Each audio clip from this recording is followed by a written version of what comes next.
My name is Amet Markisic. I'm a commercial banker with First American Bank.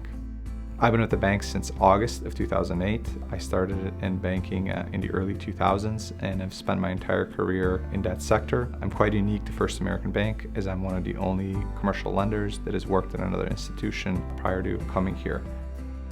My name is Nate Webb. I'm an Executive Vice President here at the Commercial Loan Department of First American Bank. I started here in 1996 as a credit analyst, and ultimately I'm responsible for lead and business development and generation right now. I'm a team lead. We have a couple loan officers that I help manage along with some credit analysts. Ultimately the responsibility is to bring in additional clients and help service the long-standing clients that First American Bank currently has. First American Bank is actually headquartered in Elk Grove Village, which is where I office out of. We're in the middle of the manufacturing district. We house our entire main corporate banking and operations team here. First American Bank to me is a family. It is not irregular for people to celebrate 40, 50-year anniversaries here.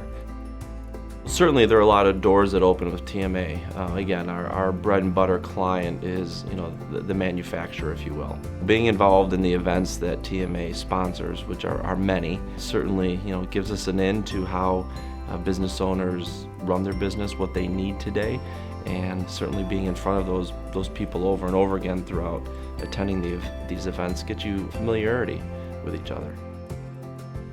We want to continue supporting the TMA. Last year we had a seminar that we put on at the TMA offices, an export seminar, where we were able to give some thoughts or ideas how manufacturers can use some of the export programs by the U.S. government to help grow some of their foreign sales and really mitigate their risk by doing that, by obtaining certain policies, either through credit insurance or through SBA financing, that would mitigate their risk and allow them to potentially expand their foreign sales.